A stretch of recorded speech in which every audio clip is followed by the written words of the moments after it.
Voilà, je suis très heureux d'être ici parmi vous. J'ai déjà été présenté. En quelques mots sur cette thématique, l'intelligence artificielle. On en parle beaucoup. Ça s'appelle un buzzword. Bon, nous, on l'aborde à la suite d'un certain nombre de réflexions que nous avons faites donc, aux écoles de Saint-Cyr-Couët-Quidan.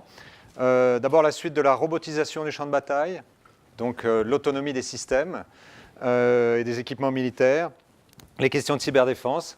Ça a été mentionné. Tout ça, ça participe à la transformation numérique des systèmes d'armes et autres auxquels les militaires sont confrontés. L'intelligence artificielle étant quand même une sous-partie de tout cet ensemble de la transformation numérique. Je vais tenter de vous la présenter ici. Je ne suis pas un expert en intelligence artificielle. Il y a peut-être des gens plus experts que moi. Mais je vais essayer de vous donner une analyse et un spectre un petit peu plus global pour voir les enjeux que pose cette question de l'introduction de cette nouvelle technique, en fait, qu'est l'intelligence artificielle. Alors, je vais démarrer, c'est écrit un petit peu petit, par une définition. C'est un peu littéraire, mais je vais la lire avec vous parce qu'elle pose un petit peu le problème. Alors, je cite, l'intelligence artificielle est une discipline scientifique qui vise à étudier et à mieux comprendre l'intelligence. C'est pour ça qu'il y a le mot intelligence dans le mot. Qu'il s'agisse de l'intelligence humaine, animale, végétale ou sociale. Bon, végétale, on passera. L'intelligence végétale, elle est quand même limitée. En simulant sur des machines chacune des différentes facultés dont elles se composent. Donc l'idée, c'est de décomposer l'intelligence humaine. Vous allez voir, je vais en parler après. Et de voir comment on peut la copier ou l'imiter. Parce que la nature fait des choses assez extraordinaires. Donc cette science repose sur la conjecture selon laquelle toutes les fonctions cognitives, je vais vous les citer après, peuvent être décrites et reproduites. On va partir de cette définition-là. Le professeur Jean-Gabriel Ganassia, que j'ai rencontré hier, nous l'a redit, et c'est sa vision à lui. Une autre façon de voir, deuxième citation, l'IA, intelligence artificielle, est le domaine de l'informatique qui étudie comment faire à des ordinateurs des tâches pour lesquelles l'homme est encore aujourd'hui le meilleur. Ça veut dire quoi? Ça veut dire que la machine va essayer de copier, voire dépasser l'homme. Cette définition sera toujours vraie, parce qu'il y aura toujours à faire quelque chose qui va dépasser l'homme. Ça, c'est en introduction, en préambule. La première fois que le mot intelligence artificielle arrive, on est en 1956, ça se passe aux États-Unis, au Dartmouth College. Et là, donc, un certain nombre de personnes qui sont notées ici, le plus célèbre est John McCarthy, définissent ce concept d'intelligence artificielle. Ils disent, voilà, on va faire en sorte que des machines puissent copier, simuler l'intelligence artificielle. Donc ça, c'est la référence historique. Et maintenant, je passe à sa perception, sa compréhension, comment comprendre ce terme. Eh bien là, on cite le mathématicien anglais Alan Turing, que vous connaissez probablement, qui lui a défini un test, qu'on appelle le test de Turing. C'est quoi ce test? C'est tout simplement, vous êtes ici, vous avez une porte, et derrière, vous avez quelque chose qui vous parle et qui échange avec vous. Et très basiquement, le test de Turing consiste à dire, si je n'arrive pas à savoir si de l'autre côté de cette porte, il y a un individu ou une machine, et si effectivement c'est une machine qui se fait passer pour un individu et que vous ne le voyez pas, ça veut dire que le test est un succès. Ça veut dire que derrière, on a bien une intelligence artificielle. Alors, ça peut paraître un peu futuriste, mais vous avez parfois des hotlines aujourd'hui, quand vous appelez, vous êtes bien énervé parce que vous avez une facture que vous devez payer, vous ne comprenez pas, la facture n'est pas bonne, etc. Vous appelez une hotline et vous tombez sur une voix féminine très agréable, très gentille, qui ne s'énerve pas, qui vous pose 2-3 questions, qui répond à vos questions. Et ça peut se terminer comme ça, ou ça peut être « je vous passe un responsable qui va vous répondre ». Et sachez que cette personne qui vous répond, en fait, est une machine. Donc, on peut vraiment se faire quelque part bluffer, abuser, et c'est donc un test de Turing qui est une réussite. Alors, deux notions d'intelligence artificielle. Une notion d'intelligence artificielle faible, c'est lorsqu'on cherche, une machine cherche à simuler un comportement bien précis ou une fonction particulière que l'homme peut effectuer, un raisonnement particulier. Et il y a une autre notion qu'on appelle l'IA forte. Alors l'IA forte, c'est beaucoup plus futuriste. C'est le jour où l'intelligence d'une machine pourra remplacer l'intelligence humaine dans sa complexité. Alors là, on est vraiment très loin. Ça ne sera évidemment jamais aussi parfait qu'un raisonnement humain qui englobe moult choses, mais sur des tâches spécifiques, l'IA faible, aujourd'hui on va le voir, c'est une réalité. L'IA forte, c'est encore une utopie. Voilà, bon, ça c'est une petite phrase sur le fait que dans le mot intelligence artificielle, il y a aussi la notion d'apprentissage. Je vais y revenir. Mais tout être vivant apprend. Hein. Donc lorsqu'on cherche à copier l'intelligence artificielle, enfin l'intelligence humaine, pour en faire une artificielle, on est aussi amené à apprendre, à faire apprendre à cette machine un certain nombre de choses.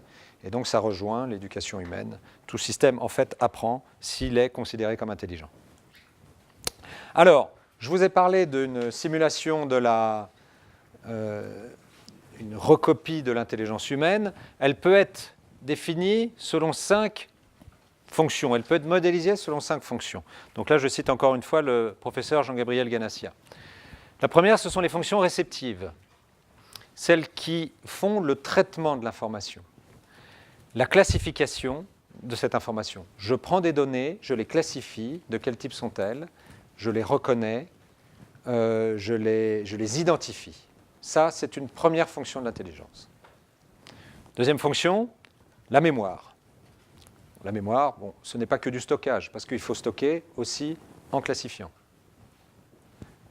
Pour pouvoir tout simplement se repérer dans la somme des données que vous avez enregistrées. C'est d'ailleurs un peu un mystère pour l'être humain, comment il classifie, comment il stocke les informations qu'il apprend.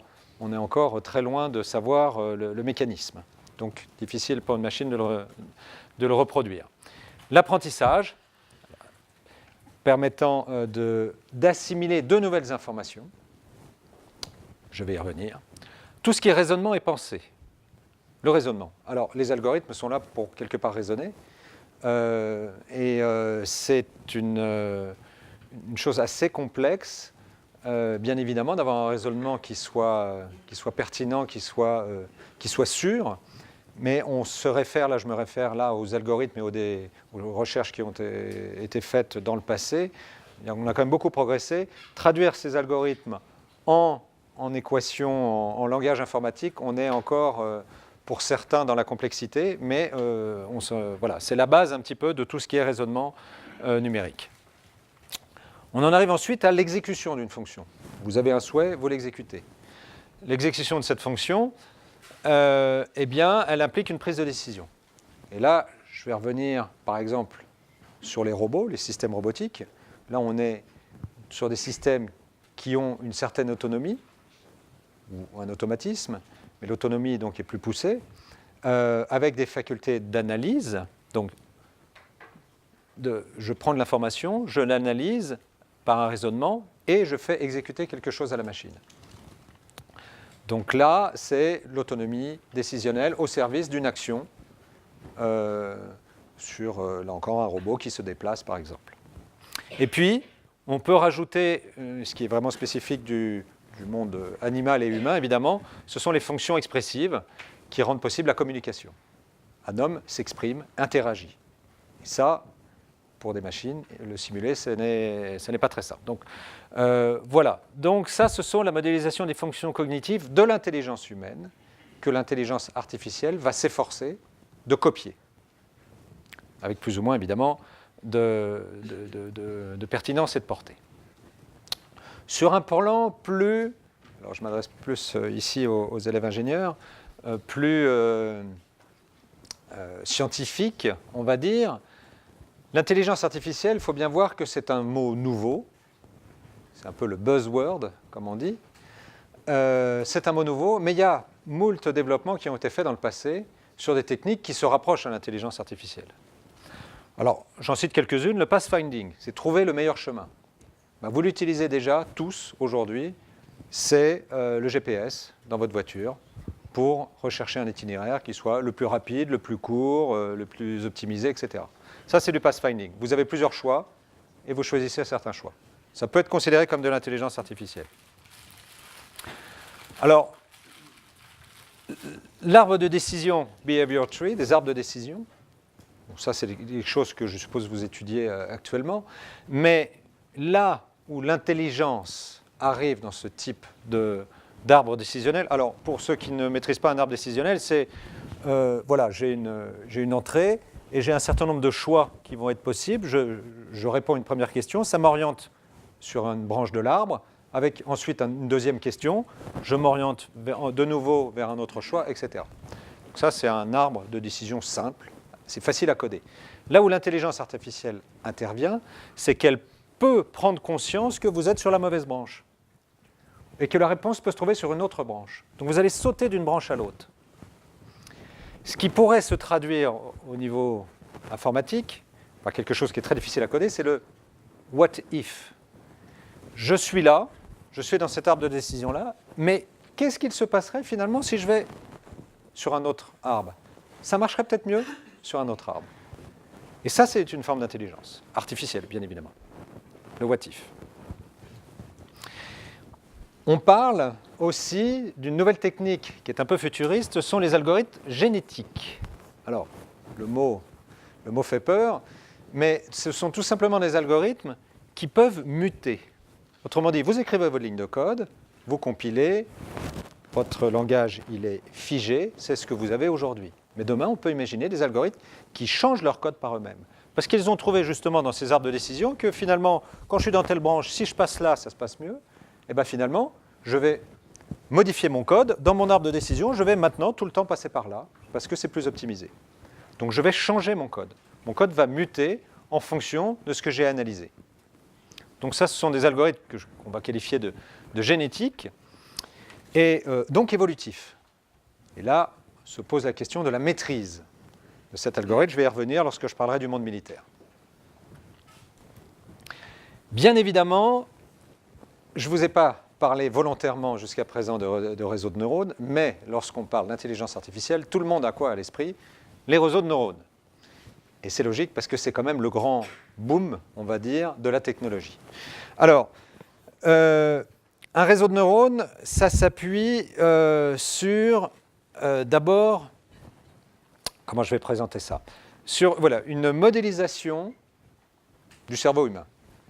La première modélisation mathématique d'un réseau de neurones, c'est 1943. C'est pas récent. J'ai oublié le nom de la personne qui l'a modélisé. Cette personne l'a fait en 1943, donc sous une forme mathématique. Nous n'avions pas les machines à l'époque pour pouvoir coder ça, la puissance de calcul nécessaire pour pouvoir coder ça en algorithmie. Ce n'est que dans les années 80 qu'on a commencé à coder ça, mais la puissance de calcul n'était pas là. Et on a basculé, le moment clé, c'est à peu près dans les années 2010, avec d'ailleurs un breton qui s'appelle Yann Lequin, qui est extrêmement connu, que vous connaissez peut-être, qui a eu l'idée de se servir de ce que font les cartes graphiques pour les jeux d'ordinateur et d'insérer dedans cette modélisation des réseaux de neurones sur ces cartes graphiques et de les faire tourner. Et là, il y a une puissance de calcul phénoménale qui a fait réussir, en fait, la modélisation des réseaux de neurones. Donc ça, c'est le petit côté historique. Un neurone, c'est quoi? C'est un objet qui est relié à d'autres neurones. Dans le cerveau humain, en moyenne, nous avons 100 milliards de neurones. 100 milliards. Chaque neurone est relié à d'autres neurones. Il peut y avoir jusqu'à 10 000 connexions d'un neurone avec les autres neurones. Donc vous imaginez la combinatoire, 100 milliards multiplié par 10 000, et peut-être plus. Donc à modéliser un cerveau humain, c'est extrêmement complexe. Les Américains ont lancé un programme, ainsi que l'Europe également, pour modéliser le cerveau humain. Pour chaque neurone, au niveau mathématique, on va lui définir une fonction, et puis il va avoir des données en entrée qui sont en fait les connexions qu'il a avec les autres réseaux de neurones. Et ça passe par des synapses. Les synapses, ce sont les liens, à lesquels on affecte des poids. Ils ont une valeur, compris entre 0 et 1, donc 0,397, etc. Voilà. Et ces valeurs, en fait, donnent des entrées qui arrivent, donc vous avez de multiples entrées qui arrivent sur un neurone. Il y a une fonction calculatoire qui prend toutes ces entrées, qui les calcule et qui génère une sortie qui va alimenter les autres réseaux de neurones. Alors, sur ce schéma, on voit deux choses. On voit que vous avez un premier niveau de réseau de neurones et on s'est aperçu qu'en fait, on allait encore plus vite dans le traitement si pour chaque neurone, on peut descendre sur une autre couche inférieure, qui est une couche neuronale, mais inférieure, qui elle-même peut aller jusqu'à un autre niveau, une autre sous-couche, etc. Google Photos, que vous utilisez peut-être, qui vous permet de prendre des photos, vous les envoyez donc sur un serveur, et une intelligence artificielle va regarder cette photo, va la décomposer, et va vous dire c'est une fleur de tel type, c'est probablement tel véhicule, etc. Google Photos a 30 niveaux de couches de réseau, de neurones. C'est énorme. Ça fait des calculs monstrueux, extrêmement énergivores, d'ailleurs. Mais voilà. Donc ça, c'est la partie calculatoire. Vous allez me dire, bon, c'est bien gentil, mais qu'est-ce qu'on fait avec ça? Eh bien, qu'est-ce qu'on fait avec ça? Si j'arrive à... Voilà. Eh bien, c'est comme un cerveau vierge. Vous avez un cerveau vierge, comme ça. Eh bien, on va lui faire apprendre des choses. Ça, c'est l'apprentissage. Qu'est-ce qu'on lui met en données? D'entrée, on lui met des images. Alors, je prends ici un petit robot. Et on va lui faire apprendre que c'est un robot. Donc, alors il y a des fonctions de calcul, etc. Mais surtout, il y a des fonctions de sortie qui vont être une classification des données en sortie, qui vont dire, grosso modo, est-ce que ce que je vois est un robot ou pas?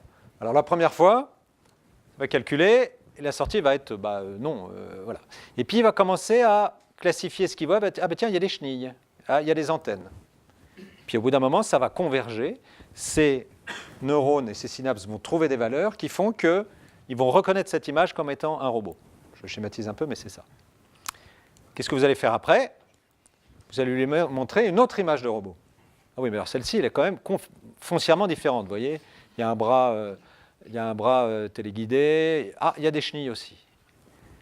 Rebelote, on refait apprendre au réseau, et il va finir par converger pour dire oui, ça c'est un robot, tout en gardant à l'idée que ça c'est aussi un robot. Et on continue, on lui met un troisième type de robot. Celui-là, il a des roues. Là, c'est bien compliqué. Et en final, voilà, on lui fait apprendre aussi que c'est un robot. Pour que ce réseau de neurones converge sur la reconnaissance d'un robot, c'est des millions d'images qu'il faut lui montrer. Donc, vous voyez que c'est extrêmement lourd. C'est extrêmement lourd. Et encore, je vous montre ici 3 images prises de jour. Imaginez qu'on prenne des images à la pénombre, de nuit. Bon, de nuit, vous et moi, on ne reconnaît pas s'il n'y a pas des images caractéristiques, mais voilà. Le fait de les voir de nuit ou de jour, ce n'est pas la même chose. Donc ça introduit une grosse complexité pour la machine. Fort de ça, qu'est-ce qu'on fait avec ça? Alors on en arrive à une notion que vous avez peut-être entendue qui s'appelle le deep learning. Le deep learning, ce sont les réseaux dits profonds. Oui, pardon, le slide précédent, c'était du machine learning. Grosso modo, la machine apprend. Maintenant, il y a une nouvelle technologie, c'est le deep learning, donc M. Yann Lequin a mis vraiment en lumière. Hein. Et donc là, on va découper les structures de données que l'on reçoit. On va les découper en structures un petit peu macro, avec des structures symboliques. C'est un petit peu ce que je vous disais avec les chenilles, les antennes, etc. Et chaque symbole va être traité par des couches inférieures. Donc, les couches inférieures vont se spécialiser sur une sous-partie d'un symbole, par exemple. Et fort de ça, on arrive à des résultats qui sont quand même assez excellents. Je prends 2 exemples. Le premier, Oui, alors, je voulais citer en premier la reconnaissance faciale.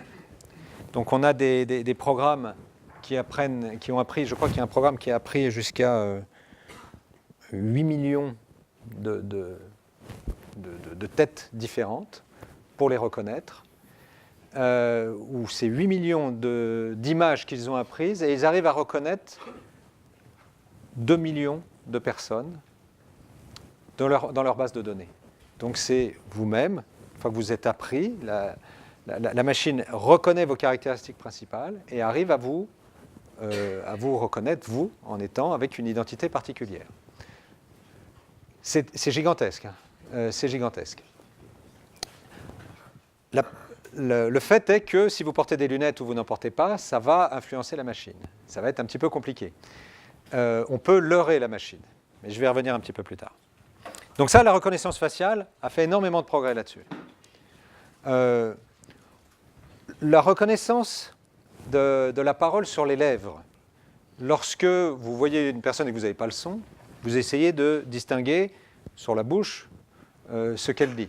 Les meilleurs experts arrivent à trouver, je crois que c'est 30 à 40% des mots que vous dites, quand vous parlez un peu rapidement comme ça. Avec l'intelligence artificielle, on arrive à 80%. Donc là, typiquement, l'homme est battu par la machine. Et vous allez voir que c'est vrai pour beaucoup de choses. L'homme est battu par la machine. Un exemple très célèbre, c'est le jeu de Go. Donc, le champion du monde est un Sud-Coréen qui s'appelle Lee Sedol, qui s'est fait battre récemment, vous le savez, en 2016, par une machine de réseau de neurones, apprentissage profond. Et alors, l'histoire est la suivante. Donc, la machine, on lui a fait apprendre contre des experts de Go, hein, les gens qui jouaient contre elle. Puis il a fini par voir un petit peu comment les gens jouaient, à trouver des parades, des théories, de meilleures optimisations de coûts, etc. et à battre ces grands experts. Et puis, au bout d'un moment, ça ne suffisait pas. Pour que la machine progresse encore, on l'a fait jouer contre elle-même. Donc une machine d'intelligence artificielle a joué contre elle-même. Et elle a encore progressé. Et ensuite, on l'a fait jouer contre le champion du monde. Première partie, 1-0 pour la machine. Deuxième partie, 2-0 pour la machine. Troisième partie, 3-0 pour la machine. Et là, il s'est dit, il y a un problème, je ne vais pas y arriver. Il s'est dit, je vais jouer complètement différemment. Je vais jouer fou. Et là, il a gagné. Parce que la machine n'a pas compris ce qu'il voulait faire, parce qu'effectivement, mais comme il était intelligent, il a été créatif, ce que la machine n'est pas réellement. Il a été créatif, il a supplanté la machine. 3-1 ou 4-1, et puis bon, il s'est fait battre 5-1. Maintenant, la machine a compris pourquoi elle s'est fait battre une fois contre lui. S'il rejoue contre la machine, il est sûr de perdre tout le temps. C'est terminé, c'est fini. L'homme sera toujours dominé par la machine pour cette fonction-là. Alors, j'ai inséré ce slide-là qui n'est pas de moi, hein, qui est de la société Numalis. Je ne sais pas si c'est le bon moment pour l'avoir inséré, j'aurais peut-être dû en parler un petit peu avant. Mais c'était pour vous faire distinguer deux types en fait, d'intelligence artificielle. Une notion que je trouve très intéressante, c'est que vous avez le monde réel, et vous avez ce qu'on appelle l'intelligence artificielle connexionniste, c'est-à-dire l'intelligence artificielle qui s'interface, qui va récupérer des données autour, et qui, grosso modo, les analyse. Donc ça, c'est je récupère des données, je les classifie. Ça, l'intelligence artificielle est très forte là-dessus. Mais il y a un autre type d'intelligence artificielle qu'on appelle symbolique, qui travaille plus sur les symboles, sur des notions, un visage, un robot, etc. Et qui s'appuie sur les données issues des connexions. Et en fait, l'homme, lui, il a besoin de symboles pour parler. On parle avec des symboles. On s'exprime avec des idées. Et donc, on ne s'exprime pas avec des pixels. Et donc, en fait, dans l'approche de l'intelligence artificielle, ce que je trouve très intéressant dans ce slide, c'est qu'on montre qu'en fait, il y a deux couches. Il y a la couche, je prends les données, les pixels, je les travaille. Et ensuite, je traduis ça en symboles. Et là, l'homme peut comprendre. Et ensuite, l'homme décide. L'homme décide ce qu'il va faire avec les données que lui a données l'intelligence artificielle. Et ça peut être notamment au service d'une décision d'activation de certaines fonctions d'un robot, par exemple, etc. Donc voilà, ça c'était un slide pour vous présenter cette approche-là. Le monde civil. on en a déjà un petit peu parlé avec AlphaGo, etc. Je continue. Je vous donne quelques références historiques. J'ai parlé du test de Turing 1950. Le champion du monde de Morpion est une machine depuis 1952. Je dirais le Morpion, vous y jouez beaucoup en cours. Je l'ai fait. Monsieur le Président, excusez-moi. Je pense que je n'aurais pas dû dire ça, mais bon. Le jeu de dames, depuis 1994, c'est une machine. Le champion du monde d'échecs, 1997. Alors là, c'est là où ça commence à bouger. C'est Deeper Blue d'IBM qui bat Garry Kasparov. C'est quand même Kasparov. Qu'il a très mal pris. Mais il est battu. Il est battu, son orgueil en a pris un coup, et c'est définitif. Maintenant, voilà, ce sont les machines qui sont meilleures. Jeu télévisé de questions-réponses Jeopardy, bon, c'est l'équivalent de questions pour un champion. Eh bien, en 2011, maintenant, ce sont les machines qui gagnent. Et puis, le jeu de Go, j'en ai parlé, 2016. Et ça va continuer. Je cite ici, dans le monde civil, les assurances. C'est un article qui est paru dans le Figaro il y a 2-3 jours ou 4 jours. Ou lundi, voilà. Et je me suis dit, tiens, c'est intéressant, je vais vous en parler. L'intelligence artificielle va-t-elle chambouler l'assurance? Et la réponse est oui, clairement. 30% des compagnies d'assurance travaillaient en 2017 sur l'intelligence artificielle. Pourquoi? Il y a énormément de données. Et elles veulent comprendre une signification sur ces données. Elles veulent mettre en corrélation des données et elles veulent trouver des informations peut-être plus spécifiques pour vous, ou mettre en corrélation des informations pour la fraude. Il y a des gens qui fraudent, donc ils font des trucs d'un côté, des trucs de l'autre. En mettant en corrélation, on y arrive. L'homme n'y arrive pas, il y a trop de données. La machine va y arriver. Excusez-moi. Voilà. L'analyse prédictive médicale, prédictive, etc. Les chatbox. Bon, en fait, trouver des signaux faibles ou éparpillés dans une masse de données et les faire ressortir à la lumière, ça c'est ce que l'intelligence artificielle peut faire. Dans le monde civil, c'est déjà le cas. Vous avez peut-être entendu parler de Watson. Watson, c'est une grosse intelligence artificielle du monde médical qui fait du diagnostic, de l'aide au diagnostic. Alors vous avez un exemple ici qui est assez clair, c'est le diagnostic de grains de beauté qui deviennent des tumeurs ou des mélanomes. Et ça se fait par des images. On vous dit toujours c'est en regardant. Donc les docteurs savent regarder, sauf que maintenant les docteurs se font dépasser par la machine. Parce que maintenant, vous prenez des photos, vous les envoyez à une machine, à Watson, et vous dit, voilà, vous avez 90% de chances que ça soit un mélanome de tel type. Ou alors non, c'est rien, etc. Ce qui fait que maintenant, les docteurs vont s'appuyer sur cette intelligence artificielle. Le monde des avocats va être perturbé parce que les jurisprudences, il y en a partout, etc. L'intelligence artificielle va pouvoir les connaître, faire des liens entre la problématique juridique du moment et la clause juridique à faire ressortir, la jurisprudence qui correspond, etc. C'est très évolutif, donc il faut que ça apprenne en permanence. Et les avocats ont beau être excellents. J'ai un fils avocat.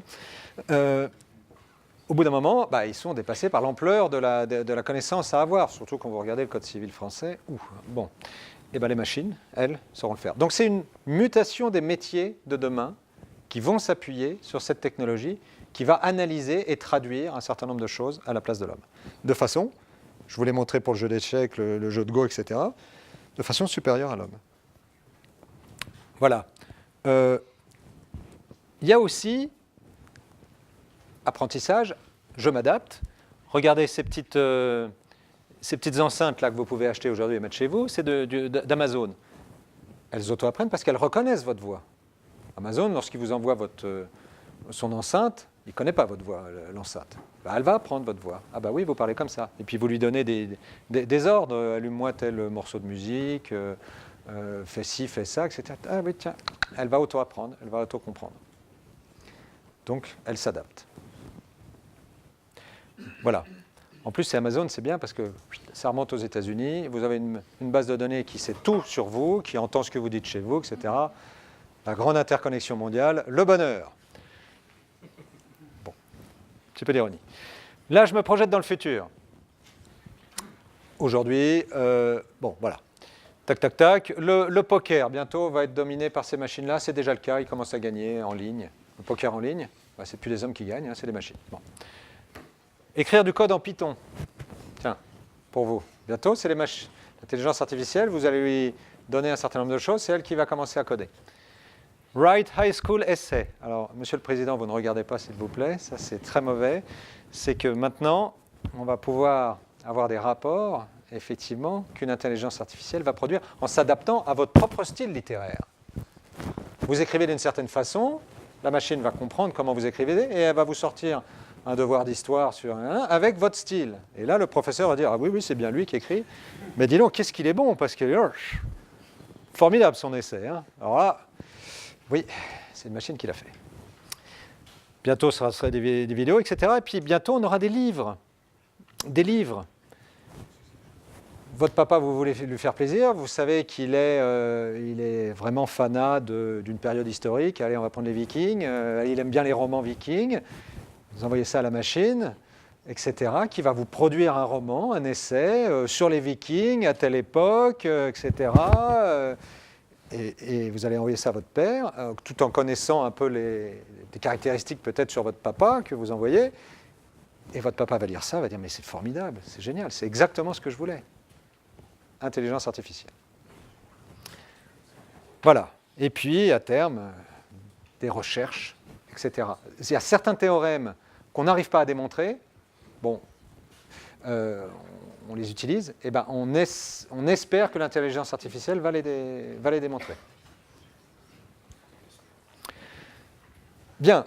Maintenant, le monde militaire. Parce qu'à Saint-Cyr, vous le savez, on a un petit tropisme militaire. Et je vais tenter de vous montrer ce que ça implique pour le monde militaire. Alors, ici, je mets quelques images. Je voulais vous montrer ça. Et là, il faut que je lise. Donc, vous voyez, ça, c'est un livre qui a été écrit, vous ne le voyez pas, mais par Lester Grow et Charles Battlesmith, qui font état de la doctrine russe d'actuellement, qui est assez surprenant, je trouve, mais qui tend vers un commandement automatisé. Alors, je dis assez surprenant parce que quand vous regardez la Seconde Guerre mondiale, la chair humaine, ça ne comptait pas lourd dans le bloc soviétique. Hein. On voyait des millions et des millions de gens se faire tuer sans aucun respect pour la vie humaine. Hein. Mais alors, ça a profondément changé. Aujourd'hui, ils misent tout sur l'automatisme. Donc sur les robots autonomes, etc. Donc ça fait partie de leur doctrine et ils appuient à fond l'intelligence artificielle. Vous avez ici un char, le T-72B3, qui est un char qui est maintenant semi-autonome. Alors ils ont aussi le T-14, T-14A, qui n'a plus qu'un pilote à bord, la tourelle est automatisée. Bon. Et pour ça, il faut de l'intelligence artificielle. Ce n'est pas que de l'automatisme pur et simple, c'est intelligence artificielle, donc adaptation avec mon environnement, reconnaissance de mon environnement, apprentissage, et je prends des décisions en fonction de cet environnement, à la place de l'homme, ce qui était le propre de l'homme. Les Américains, je ne vous apprends rien, ils ont des doctrines qui s'appuient sur l'autonomie, de plus en plus. Ils développent des systèmes de plus en plus autonomes. Alors, ce n'est pas le sujet de cette conférence, mais sachez que ça sous-tend une demande d'évolution sur la technique de l'intelligence artificielle. Alors, quels avantages pour les militaires et d'une façon générale en IA? Donc ça, j'ai essayé de lister ici, alors c'est peut-être un peu ardu.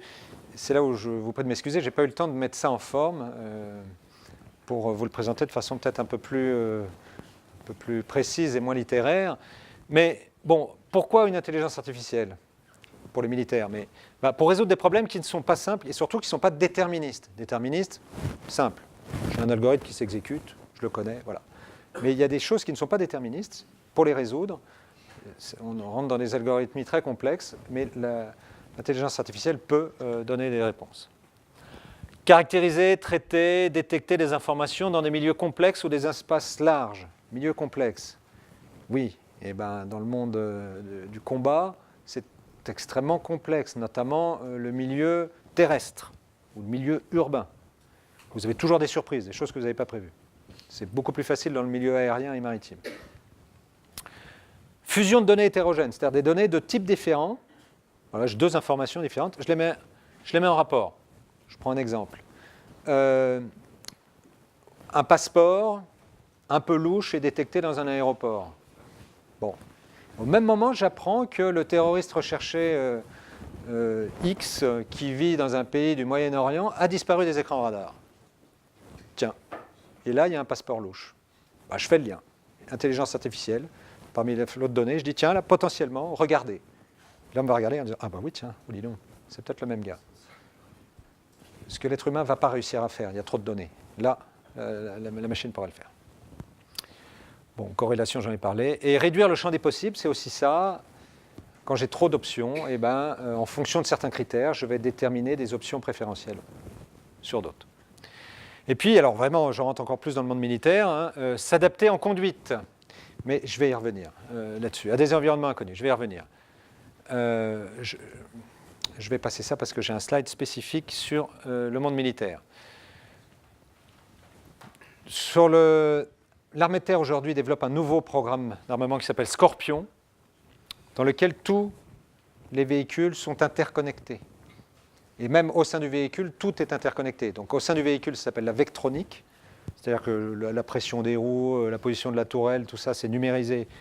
Je reçois ces informations, je peux les échanger avec d'autres, et tous les véhicules sont interconnectés. Donc j'ai l'information, surtout, si je veux, évidemment, en fonction du niveau hiérarchique, de ma spécificité, de ma fonction militaire, etc. Donc là, l'intelligence artificielle va pouvoir traiter, creuser des données là-dedans.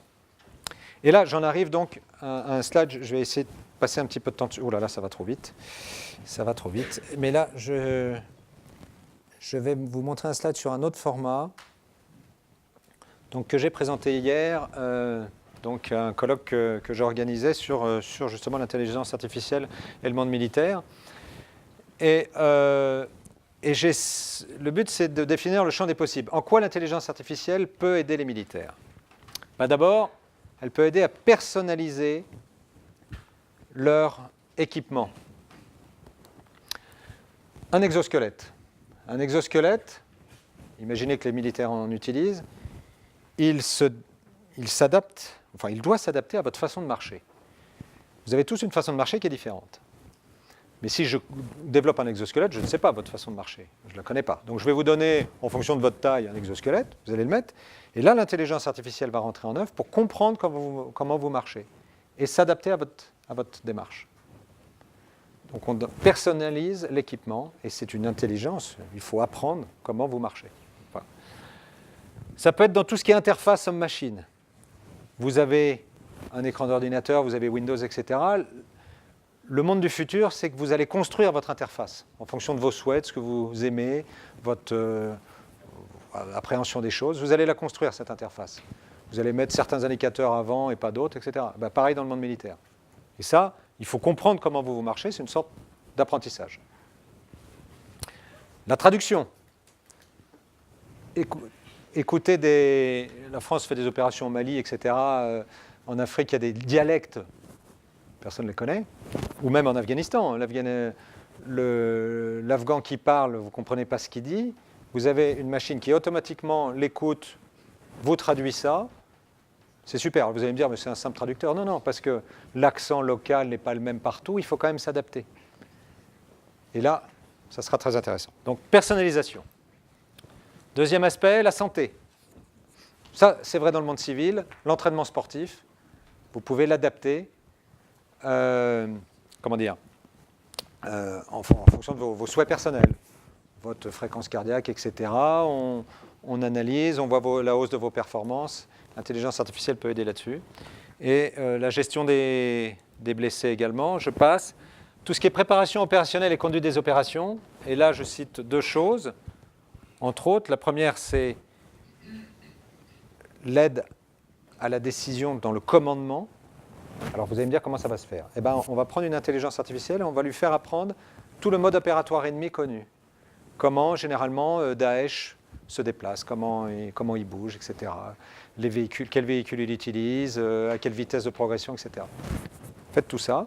Et puis les militaires, ils sont autour d'une carte, etc. Ils voient les manœuvres possibles. Et puis il y a une intelligence artificielle qui va dire attention, il y a une option, moi je verrais bien l'ennemi débouler à tel endroit, à telle heure, parce qu'ils ont tel type de véhicule. Ok, je prends pas. Bref, le chef décidera, mais il aura ce type d'information supplémentaire qui va l'aider dans la manœuvre, parce que ça devient vite très très compliqué à planifier une opération quand c'est dynamique, et avec un ennemi qui fait tout sauf se montrer et vous dire ce qu'il veut faire. Donc là, ça peut aider. Et puis, il y a la simulation. Simulation, je vais vous montrer une image après, c'est entraîner le militaire dans un environnement, certes numérique, mais aussi interactif avec lui-même. C'est un peu les jeux de guerre que vous pouvez utiliser, Call of Duty, sauf que c'est un Call of Duty intelligent, qui voit vos faiblesses et tac, qui tape là où ça fait mal, et qui s'adapte un petit peu à votre façon de faire la guerre. Ouais, j'ai compris comment tu marchais, tiens, si je passe de tel côté, tu vas être surpris. Et là, ouf. Et donc, il faut peut-être adapter votre dispositif en fonction. Tout ce qui est détection des ennemis, menaces.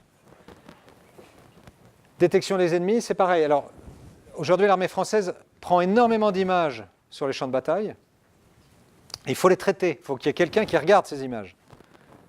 C'est trop long, il y en a trop, c'est pas possible. Alors il y a les gens qui le font, qui sont des experts, mais maintenant on va mettre des intelligences artificielles, on va mettre des choses qui vont scruter les images, qui vont détecter des patterns, on va dire tiens, ça c'est peut-être un char ennemi, il était là, tiens je le retrouve là, il s'est déplacé donc à telle vitesse dans telle direction, peut-être suspicion de quelque chose, tiens ça bouge un peu, dans le lointain, quelques pixels, il va falloir zoomer, voilà. Et là, l'intelligence artificielle va aider. Tout comme vous avez une flopée de missiles qui foncent dessus, lequel il faut détruire en premier. Tac, tac, tac. L'intelligence artificielle, très rapidement, peut dire celui-ci est plus rapide, il a telle trajectoire, donc il va aller sur tel objectif, qui est primordial. Donc il faut d'abord détruire lui. Autonomie d'action pour les véhicules militaires, les robots, etc., les plateformes. Intégrer une intelligence dans ces machines pour qu'elles aient un comportement un peu autonome, ne serait-ce que le déplacement. Vous allez dire à votre robot, nous sommes là, je veux que tu ailles là. Tu te débrouilles, tu y vas. Il y a des obstacles sur la route ou autre. Elle s'adapte, elle va contourner les obstacles, elle va progresser, elle va aller plus loin. Donc ça, c'est une adaptation à l'environnement au service de l'autonomie d'action. Le vol en essaim. Vous savez ce que c'est qu'un vol en essaim, évidemment. Plein de robots qui volent en essaim. Il y en a un qui se fait détruire, l'autre reprend sa place, le terrain change, je m'adapte en fonction du terrain, il y a une montagne au milieu. Ça, c'est une intelligence collective, intelligence artificielle collective. Et puis de la maintenance prédictive. Maintenance prédictive, c'est, tiens, ça fait longtemps qu'il n'a pas changé sa courroie, on est dans le désert, ça fait longtemps qu'il roule, alerte, il faudrait changer la courroie. Donc il y a beaucoup de gens qui travaillent là-dessus. Et je rajoute la mutualisation collective. Alors là, c'est une notion militaire qui se rapproche du combat collaboratif, c'est-à-dire mettre toutes les ressources en commun et dire, tiens, un tel à tel niveau a besoin d'un vecteur d'artillerie. C'est l'intelligence artificielle qui va faire le lien entre celui qui a le besoin et celui qui a le moyen disponible et va les mettre en liaison tous les deux. Le cyberespace, ça vous intéresse plus, j'espère que ça vous intéresse aussi ce que j'ai dit, mais le cyberespace, c'est des téras et des téraoctets de données, des masses d'informations gigantesques, de formats différents. Images, textes, fichiers PDF, fichiers Word, vous avez plein de trucs. Classifier ces données et les structurer, en fonction évidemment de votre souhait, ça, l'intelligence artificielle peut le faire. L'homme ne peut plus, il est complètement dépassé, il y a trop de données. Il faut que quelque chose le fasse, et c'est l'intelligence artificielle qui le fera. Corréler et fusionner des données. Alors, excusez-moi, je vais retrouver mes textes, mes notes. C'est la détection de signaux faibles. C'est un petit peu ce que je vous disais avec cette histoire de passeport, etc. Et puis, imaginez les impacts de certaines actions dans le cyberespace aussi, les fake news, etc. L'impact et la propagation des fake news. L'intelligence artificielle peut, en scrutant les réseaux sociaux, vous sortir des pourcentages. La cybersécurité. Cybersécurité, donc un monsieur qui s'appelle Thierry Berthier, dont on parlait précédemment, qui est plus le spécialiste dessus, les chercheurs associés au Centre de recherche de Saint-Cyr. Et donc, en fait, bon, il y a beaucoup de choses à dire sur la cybersécurité, mais bon, c'est détecter les attaques, réagir automatiquement aux attaques, et très vite. Si on attend que l'homme réagisse, c'est fini. Enfin, l'attaque, elle est là, elle se déploie. Donc, c'est pouvoir réagir en amont, très très vite. C'est aussi le User Behavior Analytics, comprendre le comportement des utilisateurs. Bon, un exemple très simple, votre réseau, il s'endort à minuit, et puis à 1h du matin, tiens, il se réveille. Qu'est-ce qui se passe? Alors, c'est probablement un étudiant qui, le soir, a une petite insomnie et va terminer son rapport, mais c'est peut-être aussi une nation étrangère, je ne la nommerai pas, d'un pays très à l'est, qui rentre dans votre système pour tout vous piquer. Ça arrive tout le temps. Hein.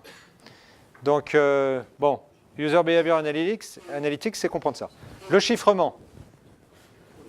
Chiffrement, il y a un truc bluffant, vous l'avez peut-être vu, on a mis deux intelligences artificielles face à face, et on leur a demandé de développer leur propre protocole de chiffrement pour chiffrer les données.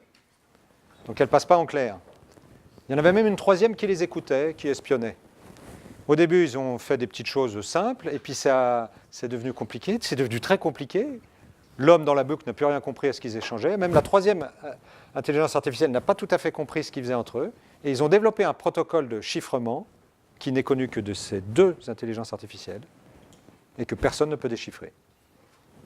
Ou du moins, personne ne peut déchiffrer facilement.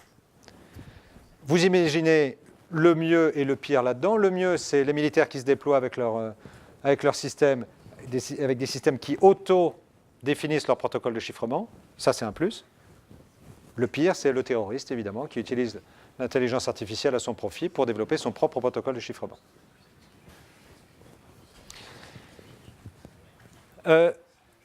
Déception, false data injection, etc. Là, bon, c'est la lutte informatique offensive. Ça fait maintenant partie de la doctrine française. Le ministre de la Défense l'a dit récemment. Injection de mauvaises données, rentrer dans les systèmes. Alors la nouvelle mode aujourd'hui, c'est créer des enveloppes saines avec des virus à l'intérieur. Alors je ne connais pas la méthode, donc je ne devrais peut-être pas en parler, mais c'est-à-dire prendre des anciens virus et les intégrer dans un système qui paraît extrêmement sain, qui passe les pare-feux, et ensuite ils se déploient. Et plomb. Bon, donc les cyberattaques ont de l'avenir. Et la cyberdéfense donc également. J'ai passé un peu vite sur l'optimisation des réseaux et des flux. L'optimisation des réseaux et des flux, elle est à la fois sur le plan cyber et sur le plan physique. Sur le plan cyber, c'est prenez les longueurs d'onde. Tous les systèmes intercommunicants, ils ont besoin d'une bande passante. Alors soit c'est un câble, bon, ok, ça passe, soit c'est par les voies hertziennes, et là on est limité par la bande passante de la fréquence qu'on utilise. Eh bien, on peut imaginer des systèmes qui, artificiellement, de façon intelligente, s'adaptent en fonction de la bande passante disponible. Donc j'ai ça de données à émettre, je n'ai pas beaucoup de bande passante, donc je réduis ma bande passante, pas ma bande passante, pardon, je réduis le nombre de données à émettre, et puis quand elle augmente, j'émets plus de données. Et je peux rendre cette donnée donc, adaptée en fonction du débit que je peux avoir. Et il y a Samsung qui va sortir une nouvelle télé, c'est du 8K, et c'est quelque chose qui m'a marqué, c'est qu'ils ont utilisé l'intelligence artificielle pour prendre des images 8K et les downscaler jusqu'à une résolution bien inférieure, qui correspond aux anciens films, et l'intelligence artificielle a le moyen de remonter sur une résolution plus grande, 8K. Ça veut dire que les films anciens, ils les prennent, grâce à l'intelligence artificielle, il les upscale jusqu'à 8K, et vous avez une très bonne qualité de film à l'écran. Et bien vous mettez ça en lien avec l'optimisation des flux de réseau. Je n'ai pas beaucoup de bandes passantes, je réduis mes données, mais j'ai une intelligence artificielle qui les amplifie pour une bonne résolution. Vous avez peut-être une des réponses à la limitation spectrale que tout système qui s'interconnecte on air a en ce moment. Bon, c'est une hypothèse qui n'engage que moi. Voilà, donc je voulais vous présenter ça. Combien de temps il me reste? C'est presque fini. Alors j'avais encore beaucoup de choses à vous dire, mais on va passer effectivement aux questions. Allez, je termine par ce slide et je passe à la conclusion. Ce slide, c'est pour vous dire, ça c'est un véhicule autonome. Enfin, c'est pas un véhicule, c'est un bateau autonome. Il arpente les mers. C'est immense, hein, c'est un gros bateau. Autonome. Il s'adapte aux règles de navigation internationale en fonction du lieu où il est. Il détecte les mines et il les détruit. Tout ça de façon autonome. Bon, vous imaginez qu'il y a de l'intelligence artificielle dessus. C'est un projet de la DARPA. Ça, c'est le colonel Gene Lee. C'est le chef de Top Gun aux États-Unis. C'est le pilote qui entraîne les meilleurs pilotes américains. C'est pas n'importe qui. Il a fait une simulation. Il s'est entraîné au combat contre un simulateur où il y avait une intelligence artificielle qui simulait les avions ennemis. Il s'est fait battre à plat de couture. Il disait, je ne comprenais pas. Dès que j'avais une idée, l'autre avait deviné, il faisait... Voilà. Et c'est peut-être le combat du futur. C'est-à-dire que la machine aura des comportements plus rapides, presque intuitifs, je dirais, si je peux employer le terme, que l'homme. Et donc ça peut être l'évolution du combat de demain. C'est une des questions qu'on regarde à Saint-Cyr. On est un peu dans le futur, mais pas tant que ça, parce que ça c'est vrai, c'est 2016. D'accord? J'en arrive à ma conclusion, et je passe tout ce que j'avais à vous dire. J'avais plein de choses, peut-être éventuellement que je revienne. Je suis désolé, hein, j'ai été trop long. Achetez le hors-série de la revue DSI, Défense et Sécurité Internationale, au mois d'avril. Parce que dedans, vous aurez les actes de ce colloque qui s'est tenu hier, donc que j'ai organisé hier à Paris. Et ça devrait vous intéresser. C'est très axé monde militaire, mais ça parle beaucoup d'intelligence artificielle. Au mois d'avril. 10,95 €, je ne fais pas de publicité. Et quand même, juste pour vous dire qu'il y a une corrélation entre diverses nouvelles technologies, la robotique, la numérisation de l'espace de bataille, l'intelligence artificielle. La question, c'est l'Europe dans tout ça. La France, oui, on se réveille, mais l'Europe dans tout ça, si elle ne s'allie pas, en face, vous avez des poids lourds gigantesques. Les US, vous avez Google, Facebook, qui pèsent autant qu'un État à lui-même. Les Russes, les Chinois. Il ne faut pas se laisser décrocher. Mais pour le terme militaire, je vous ai parlé de machine, mais il faut quand même conserver l'homme. Parce que la machine, elle peut faire plein de choses, mais elle n'a pas l'intelligence de situation qu'a l'homme. Elle ne perçoit pas les choses dans leur globalité. Et le côté humain, il est primordial. C'est ce qui donne du sens. Notre analyse humaine, c'est ce qui donne du sens aux choses. Vous mettez tout dans une machine, la machine, elle n'a pas de sens, elle n'a pas d'âme, elle n'a pas de sentiment. Il n'y a pas de transcendance dans une machine. C'est un corps inerte. Nous, on a une transcendance, on a une âme.